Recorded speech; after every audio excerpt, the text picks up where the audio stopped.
참으로 더위가 기승을 부리고 있습니다. 이 찌는 더위에 여러분 어떻게 보내셨습니까? 저는 아주 버라이어티한 한 주를 보냈습니다. 뭐 사람들에게는 이렇다 하고 말하기 어려운 문제들이 있죠. 근데 이건 저도 마찬가지여서 아무에게도 이제 말하기보다는 그저 가까운 저에게는 이제 목사들입니다. 이제 그분들에게 기도, 중보 기도를 부탁할 뿐 그냥 그 일이 맞닥뜨리게 되면 혼자 해결할 수밖에 없었던 그러한 마치 이제 롤러코스터를 탔던 것 같은 그런 한 주를 보냈습니다. 그래서 이제 저 같은 경우도 여러 가지 말씀이 있지만 말씀 중에서 자주 떠올리는 말씀은 고린도후서 4장 8절부터 9절까지에 있는 말씀입니다. 우리가 사방으로 우겨쌈을 당하여도 쌓이지 아니하며 답답한 일을 당하여도 낙심하지 아니하며 박해를 받아도 버린 바 되지 아니하며 거꾸로 뜨림을 당하여도 망하지 아니한다라고 하는 이 말씀을 수시로 묵상하며 힘을 얻습니다. 또 동시에 감당하지 못할 시험당함을 우리에게 허락하지 않으셨다고 했고 또 시험당할 즈음에 우리가 감당하기 어려울 땐 또한 피할 길을 내사 우리로 능히 감당하게 하신다고 하는 그 말씀을 또 자주 떠올리기도 합니다. 그래서 이제 뭐 어쨌든 한 주가 좀 복잡하게 지나긴 했는데 이제 그런 가운데에도 한 청년이 제가 이제 그동안 잘 알고 지냈던 한 청년이 약국을 개업하고 이제 예배를 드리고 싶어 해서 다녀왔던 일이 지난주에 있었는데 그 일이 저에게는 지난 한 주간에 정말 하나님께서 한 줄기 햇살을 비춰주시듯 참으로 신선한 경험이기도 했습니다. 그 청년이 개원하기까지 약 1년여의 기간 굉장히 사실은 좀 힘들게 보내기도 했습니다. 그런데 그 청년은 또 이렇게 고백했습니다. 그동안에 진행되었던 일들이 무척 조마조마한 일이었습니다. 그렇지만 저와 우리 가족들은 그게 그렇게 위기 상황이었는지 잘 모르고 지나갔습니다. 그리고 지금 이제 생각할 수 없을 만큼 좋은 곳을 허락해 주셨습니다. 생각은커녕 상상할 수도 없는 이건 하나님의 은혜라고 밖에는 말할 수 없습니다. 라고 얘기했습니다. 그 청년의 아버지는 의사이십니다. 그런데 이제 그 의사인 아버지가 아들에게 주는 권면은 또 이랬습니다.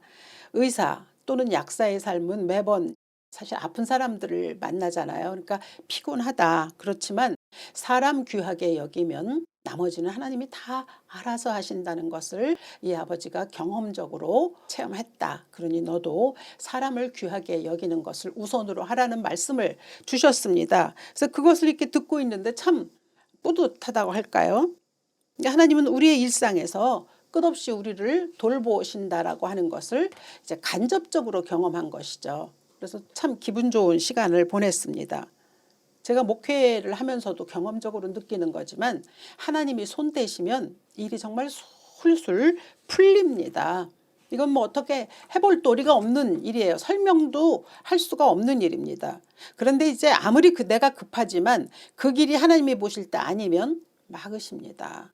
또 열리지 않을 때 우리는 막 조바심 치고 뭐 또 풀이 꺾이기도 하고 막 그러긴 하지만 그래도 끝까지 하나님을 신뢰하면 하나님은 후에 기가 막힌 방법으로 일을 행하십니다. 그리고 이제 우리가 그것을 한번 경험하게 되잖아요. 그 놀라우신 하나님의 기적과 같은 그 역사하심을 경험하게 되면 그것이 우리의 삶에 커다란 모멘텀으로 작용합니다. 그래서 때마다 일마다 우리에게 놀라운 빛으로 임하게 되는 거죠. 제 주위에는 제가 목사이기 때문에 여전히 어려운 일, 힘든 일을 겪고 있는 분들이 많이 있고 저 역시도 어려운 일들이 수시로 다가오고 하지만 그러나 하나님은 우리의 일상에서 여전히 일하고 계시다라고 하는 것을 그 청년을 통해서도 알 수 있었고 또 저의 삶을 통해서도 배울 수가 있었습니다.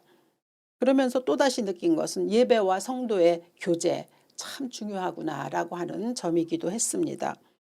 우리 일생을 살다 보면 기쁨과 슬픔이 교차하죠.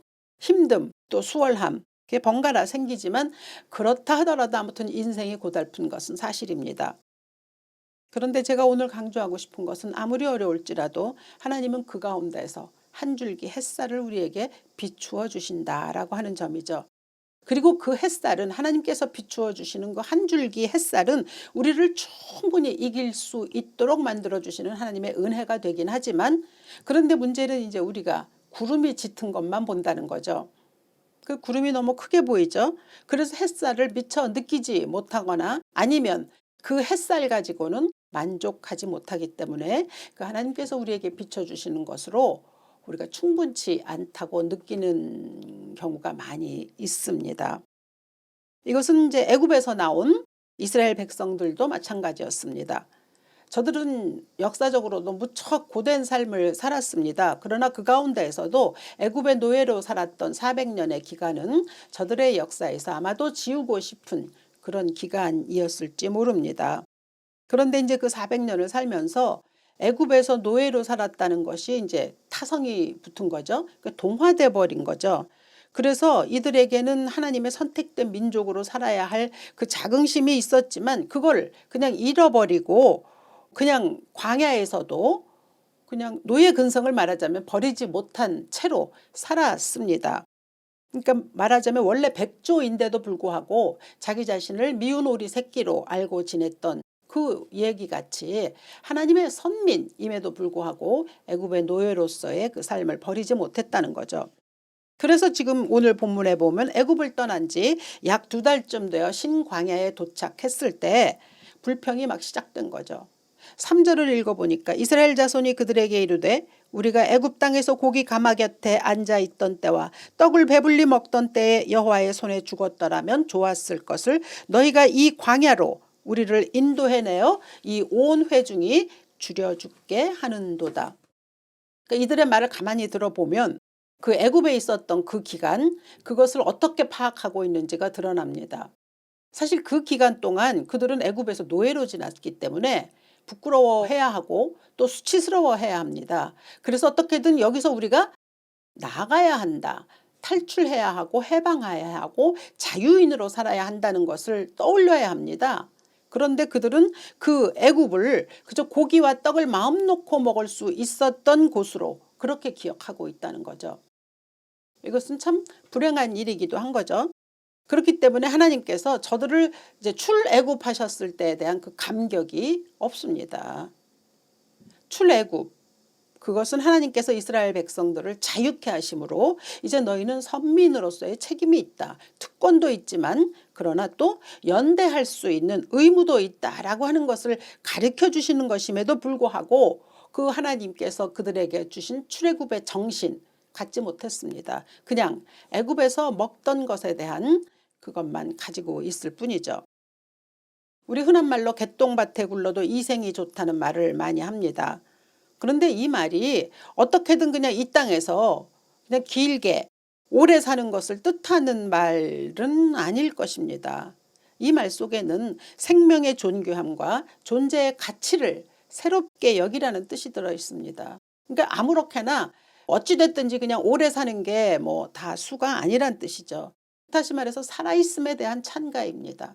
개똥밭에 있을지라도, 즉 다시 말하면 뭐 순적하지도 않고 평탄하지도 않고 환란이 있고 그래서 이렇게 힘들지라도 이 땅에서의 삶은 찬가를 받아야 마땅하다는 거죠.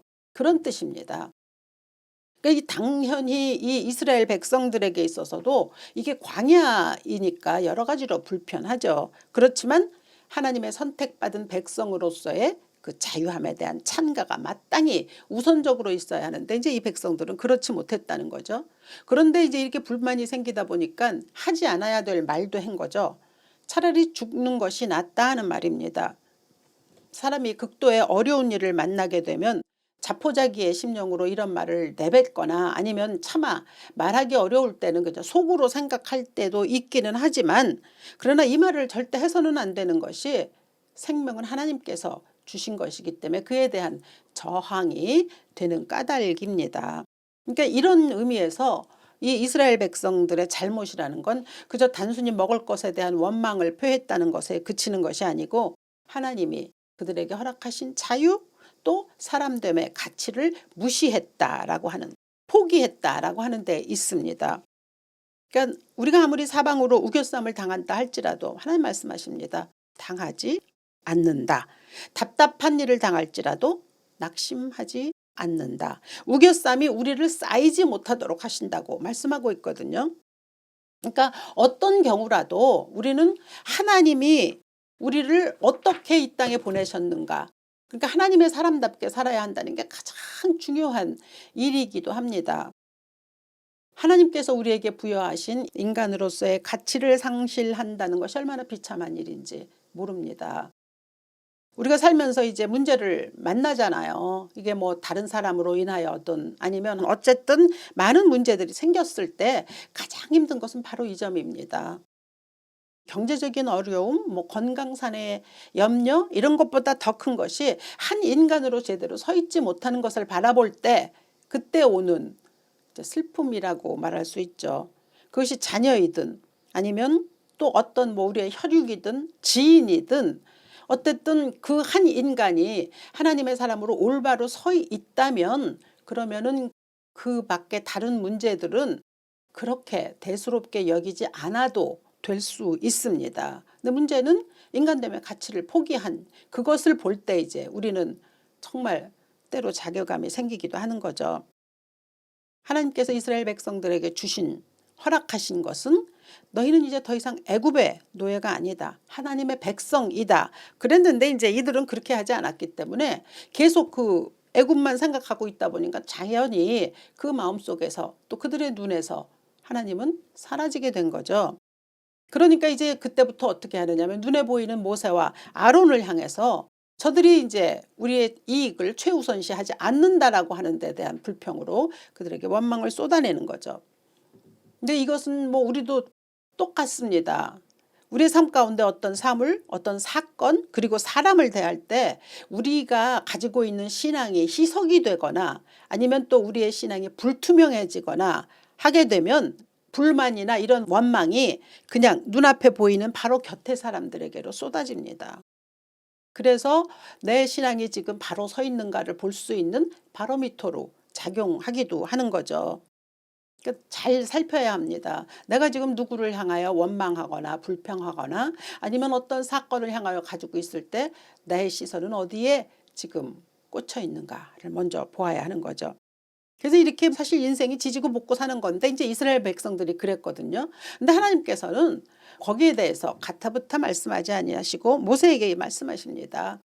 그게 4절인데요. 그때 여호와께서 모세에게 이르시되 보라 내가 너희를 위하여 하늘에서 양식을 비같이 내리리니 백성이 나가서 일용할 것을 날마다 거둘 것이라. 이같이 하여 그들이 내 율법을 준행하나 아니하나 내가 시험하리라. 하나님 주신다는 거죠. 이게 이 말씀은 두 부분으로 나누어야 합니다. 그리고 결론이 있죠. 첫째는 하늘의 양식이 비같이 내릴 것이라는 거죠. 그러니까 이것은 첫째 풍성하게 주신다는 말씀입니다. 그러니까 하나님께서 허락하실 때 무엇인가 주기로 하시기도 했을 때는 그냥 넉넉하게 주십니다. 풍성하게 주십니다. 정말 제가 지난주에 만났던 그 청년의 일을 통해서 볼 수도 있듯이 상상할 수 없을 만큼 좋은 곳으로 우리에게 허락하십니다. 근데 이제 그 청년에게 주셨던 그 넉넉함이 저에게도 참 기쁨으로 다가왔습니다. 그러면서 생각해 보는 거죠. 그래 나는 이렇게 하나님의 넉넉함에 대해서 얼마나 믿고 살아가고 있는가라고 하는 거죠. 하나님이 주실 때는 이렇게 풍성하게 주신다라는 거죠. 그게 다른 이에게 주어졌다면 우리에게도 주실 것이 분명하지 않습니까? 그런데 이제 이 넉넉함이 우리만 위한 것이 아니라는 것을 말씀하시죠. 그것이 이제 두 번째로 우리가 볼 수 있는 건데 백성이 나가서 일용할 것을 날마다 거둘 것이라. 그러니까 주시는데 넉넉히 주시는데 일용할 것을 데일리 브레드 아닙니까? 그날 먹을 것을 날마다 거두라고 말씀하셨습니다. 그러니까 이제 이들이 나가보니까 광야에 막 갑자기 만나가 가득했거든요. 만나라는 말은 본문 15절에 있는 것처럼 이것이 무엇이냐라고 하는 말이라고 합니다. 이제 히브리어로 만후라고 하는데 여기서 나온 게 만나라고 하죠. 근데 그것은 일종의 진딧물과 같은 벌레가 사막에서 자라는 나무의 열매에 구멍을 내 가지고 그 열매의 즙에서 나오는 흰색의 알갱이들 그것이 모여 있어서 이제 빵처럼 되는 모양입니다. 그러니까 다시 말하면 일상의 자연으로부터 비롯된 거죠. 그런데 모세는 그것을 하늘에서 하나님께서 너에게 주시는 양식이라고 했고 시편 78편 24절은 이 만나는 하늘 양식이라 이것이 무엇이냐라는 대답이 하늘 양식이다라고 그렇게 주어지는 것이죠. 그러니까 다시 말해서 하나님께서 이 이스라엘 백성들에게 만나와 메추라기를 준 것은 그냥 갑자기 기적으로 일어난 것 아닙니다. 일상적인 하나님의 창조 세계로부터 비롯된 거죠. 메추라기 역시 아프리카에서 날아오거나 지중해에서 몰려오는 철새 떼를 가리키거든요. 아무것도 없는 데서 갑자기 그게 쏟아진 게 아니고 하나님께서 그 일상 자연계, 당신이 창조하신 자연계에서 이러한 모든 일들을 이루어내신 거죠. 그래서 우리가 여기서 배울 수 있는 것은 기적보다는 그냥 일상의 삶 속에서 하나님에 의해서 우리에게 많은 것들이 주어진다라고 하는 것을 배울 수 있습니다. 만약에 하나님께서 이스라엘 백성들에게 제공하신 양식이 항상 기적적인 방식으로만 이루어졌다고 하면 사람들은 이제 일상적인 것을 넘어서는 영역에서만 하나님의 섭리 그리고 하나님의 우리를 돌보심을 찾지 않겠습니까? 그러니까 일상적인 우리 삶에서 기적을 체험하지 않으면 금방 하나님의 부재를 경험하게 될 수 있는 우려가 있다는 거죠. 그러니까 하나님은 일상의 삶에서 우리와 함께 하시며 우리를 돌보신다는 거죠. 12절은 전합니다. 너희가 해질 때에는 고기를 먹고 아침에는 떡으로 배부르니 내가 여호와 너희의 하나님인 줄 알리라.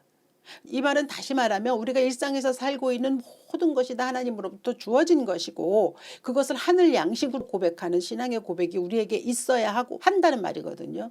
그러니까 우리에게 주어진 모든 것 그것이 일상의 필요 그것과 하나님의 임재와 뗄래야 뗄 수 없는 연결점이 붙어 있습니다. 뭐 다시 말하면 물질적인 것, 즉 먹고 사는 것의 문제와 영적인 것이 결코 나뉘어지지 않는다는 것도 발견할 수 있는 거죠.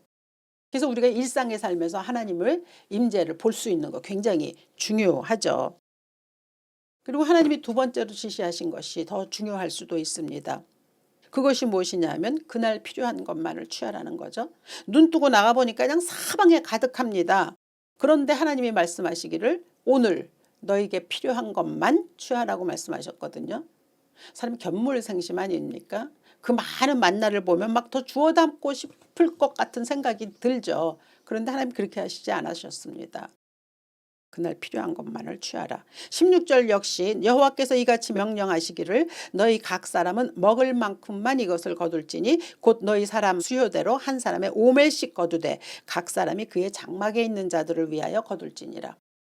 그러니까 나에게 필요한 것만을 거두라. 이것은 어디에 기인하느냐 하면 하나님의 약자 보호에 기반합니다.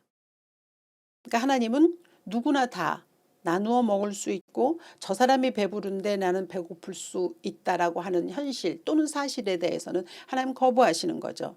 그래서 나중에 18절을 보면 많이 거둔 자도 남음이 없고 적게 거둔 자도 부족함이 없다고 했습니다.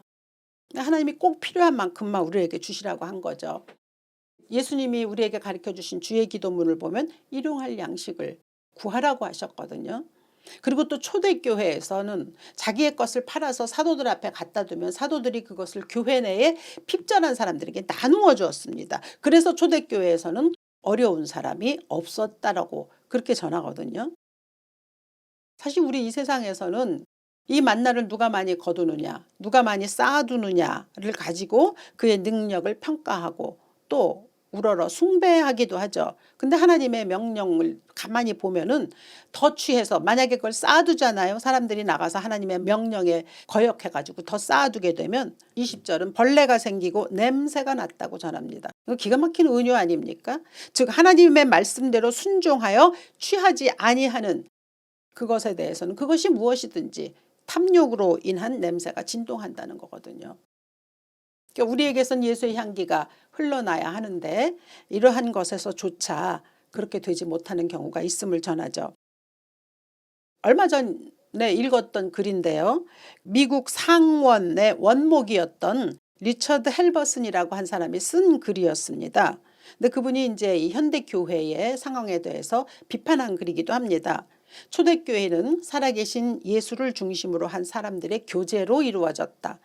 그런데 복음이 그리스로 넘어가면서 철학이 되었고 로마로 건너가서는 조직이 되었으며 그 다음 유럽으로 옮겨가선 문화가 되었고 맨 마지막으로 미국으로 건너가서는 기업이 되었다라고 그렇게 말했습니다.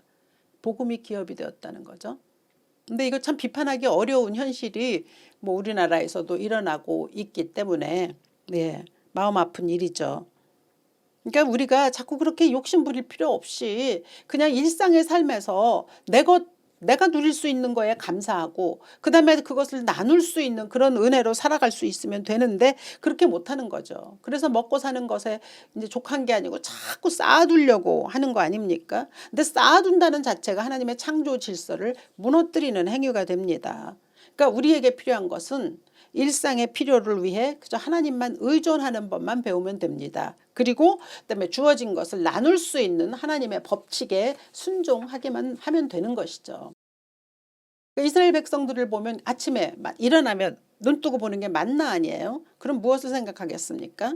하루의 첫 시작이 하나님으로부터 말미암는다는 거죠.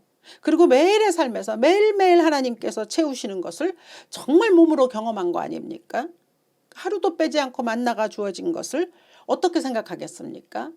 하나님의 섭리구나, 하나님의 돌보심이구나, 하나님의 나를 향한 관심이고 사랑이구나 라고 그렇게 깨달을 수 있어야 하는 것이죠. 그리고 동시에 그 일용할 양식을 우리에게 주신 것은 우리의 욕심을 제어하라는 뜻이기도 합니다. 나눔을 실천하라고 하시는 하나님의 뜻이죠.